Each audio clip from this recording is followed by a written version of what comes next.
ชาวท่านผู้ชมมาเบิ่งการเปิดใจของหาคนที่ติดภายในถ้ำหลังจากที่ว่าได้มีการช่วยเหลือออกมาและก็มีการปฐมพยาบาลจนเฮ็ดให้ร่างกายแข็งแรงและก็ถือว่าในช่วงที่ออกมาใหม่นั้นก็ได้มีนักข่าวอย่างต่างๆได้ไปสัมภาษณ์เพิ่นว่าก็ถือว่ายังงงๆอยู่ก็ยังบ่ทันได้ให้ข้อมูลแบบชัดเจนมามื้อนี้เพิ่นจะเปิดความชัดเจนเกี่ยวกับความกระจ่างแจ้งเกี่ยวกับสื่อสังคมออนไลน์ที่ได้มีการประโคมเฮ็ดข่าวต่างๆนานาบางคนก็เว้าบ่ถูกตามประเด็นตามความเป็นจริงฉะนั้นหาคนที่ท่านผู้ชมเห็นอยู่ตอนนี้จะมาเว้าความจริงให้เฮานะครับฮู้ว่าสาเหตุย้อนหยังที่เขาไปในถ้ำแล้วได้ค่ำแท้บ่ได้ไปฮอนค่ำแท้บ่ถึงคนจ้างไปแท้บ่แล้วก็ได้กินแนวเครื่องฮอนค่ำหันแท้บ่และก็รายละเอียดต่างๆเนาะเจ้าฉะนั้นเพิ่นสิมาให้รายละเอียดก็เพื่อเฮ็ดให้เฮานั้นได้รับรู้ถึงความเป็นจริงที่เกิดขึ้นกับทั้ง5คนนี้ด้วยขอขอบใจนำเจ้าของคลิปนี้ด้วยเจ้าวันนี้เนาะมื้อนี้จะมาว่าวันเรื่องค่าของใจจากอันโลกโซเชียลเนาะอันที่อยู่ในนี้มันหาคนที่ติดเอามาจากทำโปรตีนรอดชีวิตออกมาเนาะมันมีอันหลายประเด็นที่ว่าโพตรงกันกับเฮานี่แล่นกับมืดเนาะเว้าคนละอย่างเดี๋ยวว่าสัมภาษณ์ตอนนั้นนะเดี๋ยวนี้เจอออกมาเว้าเป็นความจริงเลยเนาะนึงก็คือว่าเขาไปเฮ็ดหยังอยู่ในหั่นแม่นว่าทำอีกก็มีกลุ่มน้อยๆนึงเขาไปเอาตัวเจียแล้วมาเอาดินออกมาแล้วมีคำมีให้คำที่เขาเจ้าได้เขาก็ไปเอาคำเทวันนี้นะครับเขาไปเอาคำนะเขาเจ้าหั่นแหละแต่บังเอิญฝนตกอัดปิดให้ก็เลยบ่ได้ยังมีแต่รอชีวิตออกมาได้เรื่องที่2นี่ก็อยู่ในหั่นนั่นล่ะครับที่อยู่ในหั่นกินบ้างแค่บ่อันนี้ก็กินหน่อยนึงเนาะก่อนทุกมันแตกก่อนหน่อยนึงก็บ่ได้กินหลายดอกสักโปมือนี่คนละโปมือนี่แต่ว่ากินบ่ได้ก็เลยบ่กินเนาะก็กินหน่อยนึงอันที่3ก็คือว่ามีเขาเจ้าว่า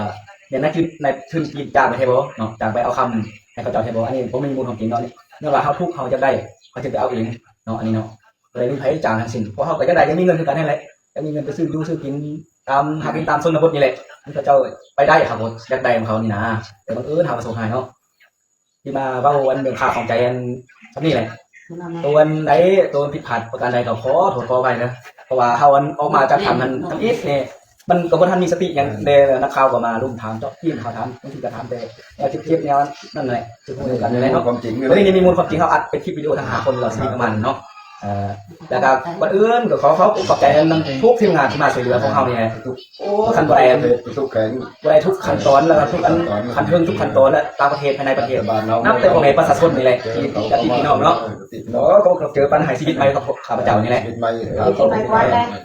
ผมมากับครูมิโกะนะครับเป็น2ท่านแรกนะครับแล้วก็พอเราเข้าไปทำงานแล้วเนี่ยเราพบว่าเราเจอคนทั้ง5คนนะครับแล้วเราก็มีการติดต่อประสานงานให้เอานักดำน้ำนานาชาติเนี่ยมาเพิ่มอีก6คนนะครับตอนนี้ทีมเรามี8คนนะครับแล้วก็ได้มีการเข้าไปสอน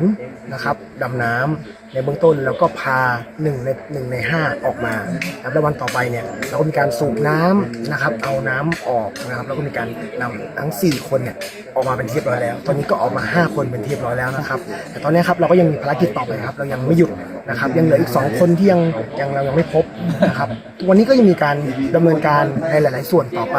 นะครับทางทีมไทยเรสคิวเนี่ยก็มีการขึ้นไปสูบน้ำด้านบนนะครับมีการขุดด้านล่างนะครับแล้วก็จะมีการสูบน้ำด้านในต่อไปนะครับเพื่อจะให้น้ำข้างในมันแห้งมากที่สุดเท่าที่ทำได้แล้วเราจะได้เข้าไปช่วยเหลือได้ง่ายที่สุดครับเขายังมีความหวังบอกจะช่วยเหลืออีก2คนมีครับเมื่อวานนี้ผมได้ไปคุยกับทั้ง5คนที่เรารอดชีวิตออกมาแล้วเนี่ยเราก็พบว่ามีข้อมูลเยอะมากที่เรายังไม่รู้แล้วก็มีที่แห้งมีโอกาสที่เขาจะไปอยู่ตรงนั้นแล้วก็ยังมีโอกาสที่ยังจะรอดชีวิตอยู่เพราะฉะนั้นเราจึงยังไม่หยุดที่จะค้นหายังดำเนินการค้นหาต่อไปครับเขาสามารถประเมินบอกว่าขั้นคนที่ทำดุลปานนี้แล้วเมื่อบริกินอาหารมันจะกินน้ำสิเขาจะอยู่ได้จากมาประมาณจากมืออยู่เป็น10 วันนะครับในเบื้องต้นเนี่ยผมมีการสอบถามทางคนที่อยู่ด้านนอกเนี่ยเขาบอกว่าคนที่อยู่ในมีการนำอาหารไปบ้างแต่โอเคเราก็ไม่รู้ว่าเอาไปเยอะแค่ไหนนะครับแล้วก็มีการดื่มน้ำมีน้ำดื่มแล้วก็ทางผู้ที่รอดชีวิตเขาก็บอกว่าเขาก็ดื่มน้ำในถ้ำนั่นแหละนะครับก็เอามีการกรองมีการให้มันตกตะกอนก็ดื่มน้ำประทังชีวิตได้อยู่นะครับซึ่งก็อยู่มาได้นานอยู่พอสมควรก็เรามีความหวังว่าเขายังคงรอเราไปช่วยเหลืออยู่ยังมีชีวิตอยู่ครับครูเบนเห็นว่ากรณีนี้นะมันมีความแตกต่างจากกรณีที่เขาเคยดำน้ำช่วยคนที่ผ่านมาเป็นอะไรโอ้เยอะนะครับถ้าเราพูดถึงถ้ำหลวงที่ผ่านมาเนี่ยอันนั้นถ้ำจะใหญ่ แต่อันนี้เล็กมากถ้ำนั้นมีหลายแยกอันนี้มีทางเดียวแต่เล็กมากความลำบากในการเข้าออกใช้เวลานาน แล้วก็ค่อนข้างแคบนะครับนี่คือความลำบากที่สุดในการเข้าออกแล้วก็ในถ้ำที่มีน้ำเองแคบขนาดเล็กขนาดเนี่ยมันค่อนข้างที่ต้องใช้ความเชี่ยวชาญพอสมควรแม้กระทั่งพวกเราเองเนี่ยเรายังต้องเข้าทีละน้อยนะครับรอบแรกผมเข้าไป5 เมตรออกมาคุยกันก่อนเข้าอีก10 เมตรออกมาคุยกันก่อนเราถึงตัดสินใจว่าโอเคเราจะต่อไปเรื่อยๆแล้วจนเราไปถึงนะครับก็ต้องใช้เวลาต้องใช้สมาธิต้องใช้ประสบการณ์เพราะว่าเราต้องมั่นใจที่สุดว่าการที่เราเข้าไปแต่ละครั้งเนี่ยเราจะปลอดภัยออกมาเพราะเราก็ไม่อยากเป็นผู้ที่ติดคนต่อไปเพราะอย่าลืมว่าทุกคนตอนนี้ก็เหนื่อยมากแล้ว เราต้องปลอดภัยด้วยครับ จ้ะหลายคนที่เบิ่งในคลิปในโซเชียลมีเดียต่างๆนี้ก็ส่งกำลังใจให้พวกเขาก็เป็นอีกทีมหนึงที่ส่งกำลังใจให้ ขอบคุณมากครับ และสืบต่อในการค้นหาอีก ครับ 2 คนที่กำลังอยู่ในที่ในถ้ำหันพวกเขา ครับ ก็มีความหวังว่าจะมีชีวิตรอด ครับ แล้วก็เข้าใจ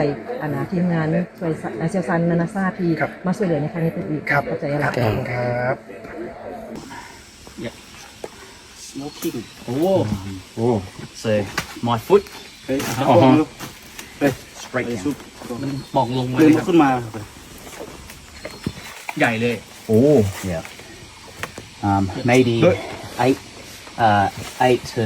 10 meters down. โอเค Straight from here down. ก็คือประมาณ8 ถึง 10 เมตรหลบดิ่งลงมา Sender. So I'm not doing it in the dark.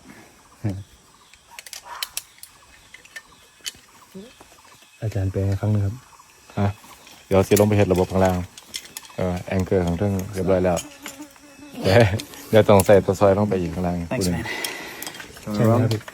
ใช่ทำงานบางเครียดแล้วซีเรียสทำไมเนาะ มาฮอดปัจจุบันเจ้าหน้าที่เกี่ยวข้องทางภายในและต่างประเทศได้สืบต่อค้นหาผู้ประสบภัยที่ยังติดข้างอยู่ในถ้ำบ้านพันไซเมืองหลวงแจ้งแขวงไชยสมบูรณ์อย่างต่อเนื่องเพื่อช่วยเหลือและกอบกู้เอาชีวิตของเขาเจ้าให้ปลอดภัยโดยไวที่สุดภายหลังปฏิบัติหน้าที่มาเป็นเวลาหลายกว่า10 วันนับแต่วันที่19 พฤษภาคม 2026 ผ่านมาและสามารถช่วยเหลือผู้ติดอยู่ในถ้ำดังกล่าวออกมาได้อย่างปลอดภัยแล้ว5 คนท่านนรเศรษฐ์ปารสิงห์หรือครูเบ้นผู้เชี่ยวชาญมุดน้ำถ้ำสากลจากประเทศไทยทั้งเป็นหนึ่งในหน่วยงานค้นหาผู้ประสบภัยที่ติดข้างอยู่ถ้ำบ้านพันไซเมืองหลงแจ้งให้ฮู้ว่าปฏิบัติการค้นหาผู้ประสบภัยครั้งนี้ดำเนินไปด้วยความยุ่งยากหลายสมควรเนื่องจากถ้ำมีขนาดแคบยาวบางบอนได้คานเข้าไป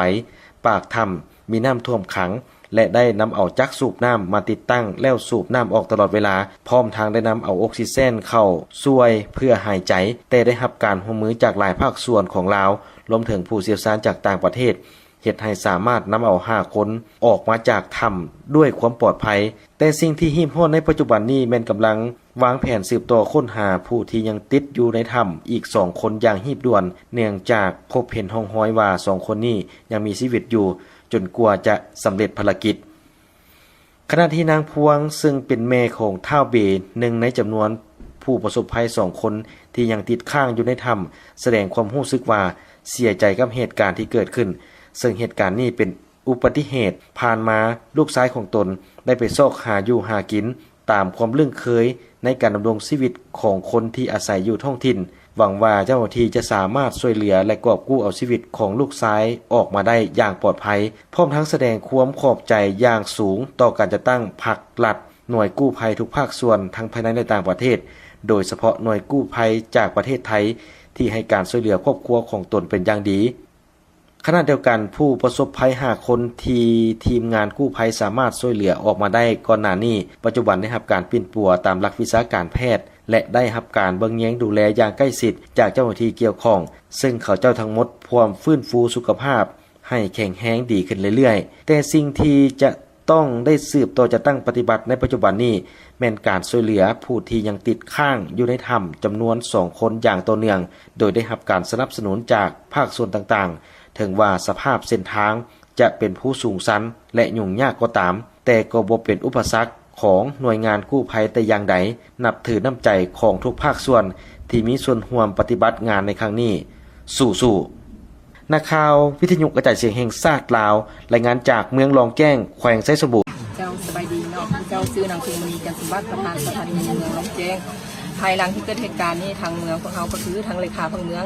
ทางเลขาแขวงเพิ่นก็ได้เอาใจใส่คือเพิ่นแต่งตั้งให้คณะทีมงานคือประธานสถานีหญิงของเขาได้แบ่งเป็นจุคือ2 ทีมเนาะทางนึงทาง เบื้องหลังก็คือทางแม่นสิรับผิดชอบทางพวกไอ้น้องปปสและพวกสถาเนาะทางแม่ยิงเมืองนี้พวกเขาจะได้ถูกแต่งตั้งก็คือมารับผิดชอบหน่วยกู้ภัยโดยเฉพาะเนาะก็คือพวกเขาได้ให้กุจุนี่แม่นพวกเขาที่อยู่ในมือเลยเนาะนะคะว่าคือในระยะผ่านมาคือมือก่อนท่านก็คือแม่นพวกเขาอยู่เป็นฮอด9 โมง 10 โมงจนค่อยว่าบัดหน้าที่แต่งกินได้จนค่อยได้มีลงกลับไปทางนุ่งก็คือดังบรรดาทานบรรดาสหายและเส้นทางถึงว่าสิยุ่งยากแม่ยิงพวกเขาก็ยังสู้ซนอดทนปฏิบัติหน้าที่ให้สำเร็จภารกิจดังกล่าวนี้แม่นจะฝากฟังทางแม่นแต่แม่ยิงเราก็คือทุกภาคส่วนของบรรดาทานบรรดาสหายทราบนี่คือมีทั้งสาธาก็ได้เอาใจใส่ทั้งทหารตำรวจพวกเขาก็ได้เอาใจใส่ทุกบรรสายเลยนะคือพ่อแม่ประชาชนทั้งบ้านก็ได้เอาใจใส่สุดนิ้วผลักดันก็คือน้ำจิตอันนี้ข้าพเจ้าในนามประธานสภายิงก็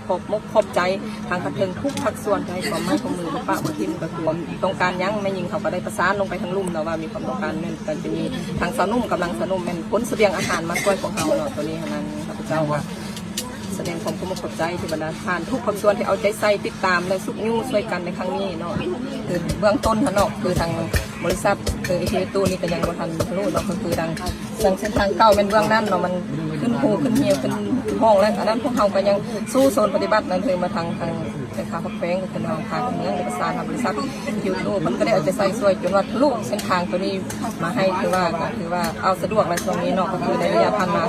21 23พันมานั้นแม่นยังเที่ยวเส้นทางเก่านั้นแม่นยังมันมีผู้หินหลายเนาะมีธุระกันดารที่ยุ่งยากตรงนั้นเนาะก็คือว่าทางนี้ก็ยังเป็นปัญหากับทะลุสำเร็จประมาณ3-4 มื้อเนาะตัวนี้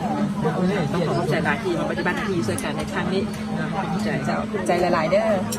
มาฮอดปัจจุบันเจ้าหน้าที่เกี่ยวข้องทางภายในและต่างประเทศได้สืบต่อค้นหาผู้ประสบภัยที่ยังติดข้างอยู่ในถ้ำบ้านพันไซเมืองหลวงแจ้งแขวงไชยสมบูรณ์อย่างต่อเนื่องเพื่อช่วยเหลือและกอบกู้เอาชีวิตของเขาเจ้าให้ปลอดภัยโดยไวที่สุดภายหลังปฏิบัติหน้าที่มาเป็นเวลาหลายกว่า10 วันนับแต่วันที่19 พฤษภาคม 2026 ผ่านมาและสามารถช่วยเหลือผู้ติดอยู่ในถ้ำดังกล่าวออกมาได้อย่างปลอดภัยแล้ว5 คน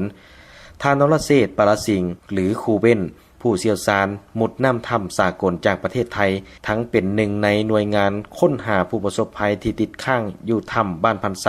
เมืองหลงแจ้งให้ฮู้ว่าปฏิบัติการค้นหาผู้ประสบภัยครั้งนี้ดำเนินไปด้วยความยุ่งยากหลายสมควรเนื่องจากถ้ำมีขนาดแคบยาว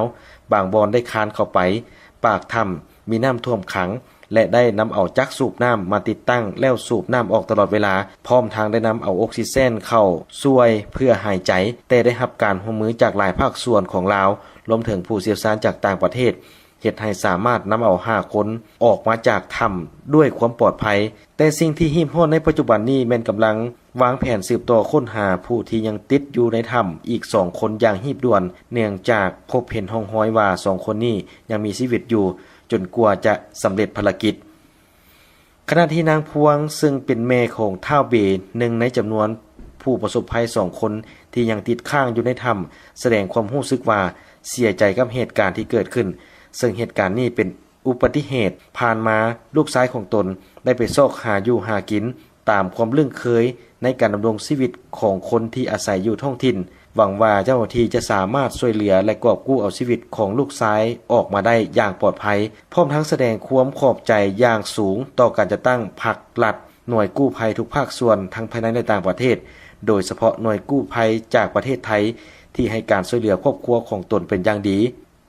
ขณะเดียวกันผู้ประสบภัย5 คนที่ทีมงานกู้ภัยสามารถช่วยเหลือออกมาได้ก่อนหน้านี้ปัจจุบันได้รับการปิ้นปัวตามหลักวิชาการแพทย์และได้รับการเบิ่งแยงดูแลอย่างใกล้ชิดจากเจ้าหน้าที่เกี่ยวข้องซึ่งเขาเจ้าทั้งหมดพร้อมฟื้นฟูสุขภาพให้แข็งแรงดีขึ้นเรื่อยๆแต่สิ่งที่จะต้องได้สืบต่อจะตั้งปฏิบัติในปัจจุบันนี้แม่นการช่วยเหลือผู้ที่ยังติดข้างอยู่ในถ้ำจำนวน2 คนอย่างต่อเนื่องโดยได้รับการสนับสนุนจากภาคส่วนต่างๆถึงว่าสภาพเส้นทางจะเป็นผู้สูงชันและยุ่งยากก็ตามแต่ก็บ่เป็นอุปสรรคของหน่วยงานกู้ภัยแต่อย่างใดนับถือน้ำใจของทุกภาคส่วนที่มีส่วนร่วมปฏิบัติงานในครั้งนี้สู้ๆนักข่าววิทยุกระจายเสียงแห่งชาติลาวรายงานจากเมืองหลวงแจ้งแขวงไชยสมบูรณ์